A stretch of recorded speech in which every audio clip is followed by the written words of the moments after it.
سب سے پہلے آپ کو اہم خبر دیں گے کہ نواز شریف مریم نواز اپیلوں سے متعلق سابق جج کے انکشافات، صحافی انصار عباسی کے خلاف توہین عدالت کی کارروائی کا آغاز کر دیا گیا ہے۔ دی نیوز کے صحافی انصار عباسی کو توہین عدالت کا نوٹس بھی جاری کر دیا گیا ہے۔ سابق جج رانا شمیم کو بھی توہین عدالت کا نوٹس جاری کیا گیا ہے۔ فیاض محمود سے مزید بات کریں گے۔ جی فیاض، آگاہ کیجیے گا۔ جی، چیف جسٹس اسلام آباد ہائی کورٹ میں بڑی اہم نوعیت کی سماعت ہوئی ہے، جس میں اسلام آباد ہائی کورٹ نے فیصلہ یہ کیا ہے کہ ان تمام لوگوں کو خلاف توہین عدالت کی کارروائی کا آغاز کیوں نہ کیا جائے، جس میں سابق چیف جسٹس گلگت بلتستان جو کورٹ ہے رانا شمیم، ان کو بھی توہین عدالت کی کارروائی کے لیے نوٹس جاری کیا گیا۔ اس کے علاوہ انصار عباسی، میر شکیل الرحمان اور عامر غوری، ان تمام کو کل ذاتی حیثیت میں عدالت نے طلب کر دیا ہے اور ساتھ ہی ساتھ احکامات جاری کیے ہیں کہ اٹارنی جنرل پاکستان وہ بھی پیش ہو اور وہ بھی عدالت کے سامنے اپنی حاضری کو یقینی بنائے۔ تو عدالت نے کہا ہے کہ کیوں نہ آپ کے خلاف توہین عدالت کی کارروائی کا آغاز کیا جائے، کیونکہ آپ نے ایک زیر سماعت مقدمے کے اوپر اثر انداز ہونے کی کوشش کی ہے۔ جب یہ سماعت ختم ہوگی تو اسلام آباد ہائی کورٹ کے چیف جسٹس ستر مین اللہ نے ہمیں کورٹ رپورٹرز کو روسٹم پر بلا لیا اور کہا کہ عدالت آپ لوگوں کی بڑا عزت اور احترام کرتی ہے اور آپ لوگ بڑے پروفیشنل ہیں، لیکن آپ لوگ نہیں سمجھتے کہ یہ جو کچھ بھی ہوا ہے اس میں پوری عدلیہ کو اسکینڈلائز کرنے کی کوشش کی گئی ہے۔ انہوں نے کہا کہ زیر سماعت مقدمے کے اوپر اس طرح برداشت نہیں کرے گی اور نہ ہی عدالت اس طرح کا کسی کو موقع دے گی کہ وہ عدلیہ کی آزادی کے اوپر اس طرح کوئی انگلی اٹھائے۔ انہوں نے کہا کہ اس عدالت کے تمام ججز محترم ہیں اور معزز ہیں، ان کے خلاف اس طرح کی بات کرنا اور اس وقت بات کرنا کہ جب ایک معاملہ زیر سماعت ہے اور اس کو اس طرح اسکینڈلائز کرنا، پوری عدلیہ کو اسکینڈلائز کرنے کی کوشش کی گئی ہے، اس کی آزادی کو سلب کرنے کی کوشش کی گئی ہے۔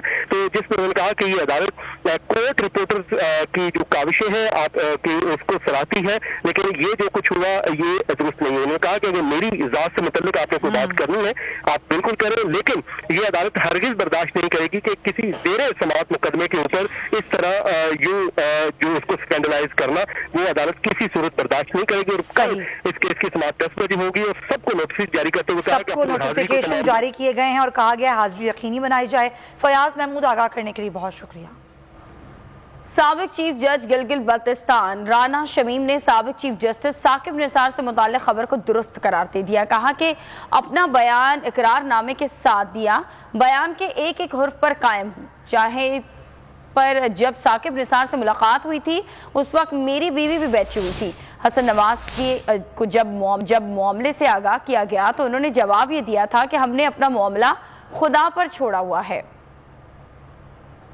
سابق چیف جسٹس سے متعلق جو خبر چھپی درست ہے، اپنا بیان اقرار نامے کے ساتھ دیا، بیان کے ایک ایک حرف پر قائم ہوں۔ سابق چیف جسٹس گلگت بلتستان رانا شمیم نے پھر اپنا الزام دہرا دیا۔ رانا شمیم نے دعویٰ کیا انہوں نے جو کہا وہ بالکل سچ ہے۔ ثاقب نثار ہی ان کی اپیلوں پر ہائی کورٹ کے ذریعے اثر انداز ہوئے۔ میں نے حسن نواز کو فروری 2019 میں سعودی عرب میں عمرے کے دوران آگاہ کیا۔ حسن نواز نے جواب دیا تھا کہ ہم نے اپنا معاملہ خدا پر چھوڑا ہے۔ انہوں نے کہا چائے پر جب ثاقب نثار سے ملاقات ہوئی تھی اس وقت میری بیوی بھی بیٹھی تھی۔ صحن میں بیٹھے ہوئے ثاقب نثار نے ہائی کورٹ کے جج کو نواز شریف اور مریم نواز کو انتخابات سے قبل ضمانتیں نہ دینے کا کہا۔ رانا شمیم نے کہا کہ ان کے ضمیر پر بوجھ تھا، بیوی نے بھی سچ سامنے لانے کا عہد لیا تھا۔ اور سابق چیف جسٹس آف پاکستان میاں ثاقب نثار کی بول نیوز سے خصوصی گفتگو۔ میں نے کب کہا کہ رانا شمیم کو ایکسٹینشن دینے کا اختیار میرے پاس تھا؟ ثاقب نثار نے کہا کہ میڈیا نے میری بات کو غلط رپورٹ کیا ہے۔ میں نے کہا تھا رانا شمیم نے مجھ سے گلہ کیا تھا۔ رانا شمیم کے کسی کیس میں میری آبزرویشن کی وجہ سے ان کی مدت میں توسیع رکی۔ رانا شمیم کی مدت ملازمت میں توسیع کی سمری منسٹری آف ناردرن کے پاس تھی۔ قوم جانتی ہے کہ مجھ پر کیوں کیچڑ اچھالا جا رہا ہے۔ سب جانتے ہیں کہ رانا شمیم لندن میں موجود رہے ہیں، وہیں سے یہ سب کیا ہے۔ آپ کو خبر دے رہیں گے کہ سابق chief justice of Pakistan justice Saqib Nisar کی بول نیوز سے خصوصی گفتگو۔ انہوں نے کہا کہ میں نے کب کہا کہ رانا شمیم کو ایکسٹینشن دینے کا اختیار میرے پاس تھا؟ میڈیا نے میری بات کو غلط رپورٹ کیا ہے. میں نے کہا تھا رانا شمیم نے مجھ سے گلہ کیا تھا. رانا شمیم کے کسی کیس میں میری آبزرویشن کی وجہ سے ان کی مدت میں توسیع رکی. رانا شمیم کی مدت ملازمت میں توسیع کی سمری منسٹری آف ناردرن کے پاس تھی. قوم جانتی ہے کہ مجھ پر کیوں کیچڑ اچھالا جا رہا ہے. سب جانتے ہیں رانا شمیم لندن میں موجود رہے ہیں, وہیں سے یہ سب کیا گیا ہے. خبروں کے سلسلے کو آگے بڑھاتے ہیں اور اب بات کریں گے حکومت کے اتحادیوں کی. تو مسلم لیگ قاف ناراضگی کے باوجود حکومت کے ساتھ رہے گی. پارلیمانی پارٹی اجلاس میں اراکین کی اکثریت نے اتحاد سے نہ نکلنے کی رائے دے دی ہے. مونس الہی نے حکومت کو مزید وقت دینے کی بات کی. بیشتر ارکان نے آواز سے آواز ملائی. طارق بشیر چیمہ راہیں جدا کرنے پر زور دیتے رہے. لیگ قاف کے تحفظات پر قرار, اراکین کی اکثریت کا اتحاد قائم رکھنے پر اصرار. قاف لیگ کے پارلیمانی پارٹی اجلاس میں معاملے پر تبادلہ خیال. اراکین کی اکثریت نے حکومت کا ساتھ دینے کی حامی بھر لی. سرائے کے مطابق وفاقی وزیر طارق بشیر چیمہ حکومت سے الگ ہونے پر زور دیتے رہے. موقف اپنایا, عوامی مسائل حل نہ ہونے کے نام پر راہیں جدا کر لی جائیں. تاہم وفاقی وزیر مونس الہی نے حکومت کو مزید وقت دینے کا مشورہ دے دیا. سرائے کے مطابق کئی دیگر ارکان بھی مونس الہی کے ہم خیال نظر آئے. سرائے کے مطابق اجلاس میں وفاق کے بجائے زیادہ تر پنجاب سے متعلق شکایات سامنے آئیں. کچھ ارکان نے شکایات کے حل کے لیے اتحاد کی سطح پر ٹھوس میکانزم پر زور دیا. صوبائی وزیر باؤ رضوان نے بیوروکریسی اور حکومت کے رویے کو ہدف تنقید بنایا. پارلیمنٹ کا اجلاس بلایا جائے یا نہیں, حکومت نے اتحادیوں سے رائے لینے کا فیصلہ کر لیا. وزیر اعظم آج شام ملاقات کریں گے. حتمی فیصلہ اجلاس کے بعد ہوگا. سیاسی کمیٹی اجلاس میں حکومت مخالف تحریک کا بھی جائزہ لیا گیا. انتخابی اصلاحات سمیت دیگر قانونی بلز کی منظوری کی حکمت عملی پر غور کیا گیا. قانون سازی ٹاسک, اتحادیوں کا چاہیے ساتھ. وزیر اعظم کی اپنوں کے ساتھ طویل بیٹھک, اتحادیوں کو پارلیمنٹ کی اجلاس پر آن بورڈ لینے کا فیصلہ کر لیا. عمران خان اتحادیوں سے آج شام ملاقات کریں گے. کچھ ان کی سنیں گے, کچھ اپنی منوائیں گے. باہمی رائے کے بعد حتمی فیصلے کا اعلان ہوگا. سیاسی بیٹھک میں حکومت مخالف تحریک کا بھی جائزہ لیا گیا. انتخابی اصلاحات سمیت دیگر قانونی بلز کی منظوری کی حکمت عملی پر غور کیا گیا. ای وی ایم ہی ایک ذریعہ ہے جس سے دھاندلی کو روکا جا سکتا ہے. اتحادیوں سے توقع ہے اصلاحات پر ووٹ دیں گے. 3.5 سال ہو چکے, اپوزیشن والے صبر کا دامن ہاتھ سے نہ چھوڑیں. وزیر داخلہ شیخ رشید کی گفتگو, کہا پی ڈی ایم قانون ہاتھ میں نہیں لے گی تو اچھے طریقے سے ملیں گے. پاکستان کو سرحدوں سے نہیں اندر کی سازشوں سے خطرہ ہے. وزارت داخلہ تمام وزارتوں کی ذمہ دار نہیں ہے.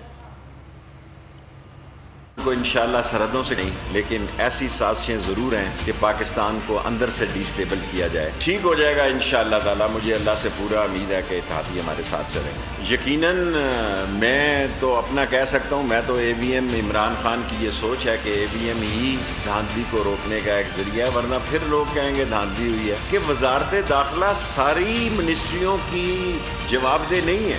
میرے نیچے 25 یا 27 ادارے ہیں. آپ کسی, میں اس لیے آپ سے درخواست کرتا ہوں جب آپ دوسری منسٹریوں کا سوال کرتے ہیں تو آپ ان منسٹروں سے بھی سوال کیا کریں برائے مہربانی. خبروں میں آگے دیکھیے, نسلہ تجوری کی مسمانی اور اب آٹا بحران سر اٹھانے کو. یہاں پر خبر آپ کو دیں کہ شہباز شریف کے اپوزیشن قائدین سے رابطے تیز ہو گئے ہیں. شہباز شریف نے بلاول, مولانا فضل الرحمان سے ٹیلی فونک رابطہ کیا. شہباز شریف نے آفتاب شیرپا اور سردار اختر مینگل کو بھی ٹیلی فون کیا. شہباز شریف نے پارلیمنٹ میں اپوزیشن کی کاوشوں کو سراہا اور تعاون پر شکریہ ادا کیا. اپوزیشن جماعتوں نے قومیوں اور عوامی مفاد میں بے مثال اتحاد اور یکجہتی کا مظاہرہ کیا. شہباز شریف اپوزیشن کے اصولی موقف نے حکومت کو پسپائی پر مجبور کیا. حکومتی بدنیتی کے خلاف اپوزیشن اتحاد آئندہ بھی اسی قوت سے کام کرے گا, ایسا کہنا ہے شہباز شریف کا. پی ڈی ایم آج حکومت مخالف تحریک کے لاہے عمل کو حتمی شکل دے گی. اپوزیشن اتحاد کا ورچوئل اجلاس دوپہر 3 بجے ہوگا. اجلاس کی صدارت مولانا فضل الرحمان کریں گے. نواز شریف, شہباز شریف, سردار اختر مینگل, محمود خان اچکزئی, آفتاب شیرپاؤ سمیت دیگر رہنما بذریعہ ویڈیو لنک شریک ہوں گے. ترجمان پی ڈی ایم کے مطابق اجلاس میں حکومت مخالف مظاہروں پر مشاورت ہوگی. ای وی ایم, انتخابی اصلاحات, سمندر پار پاکستانیوں اور نیب آرڈیننس سمیت دیگر امور پر مشاورت ہوگی.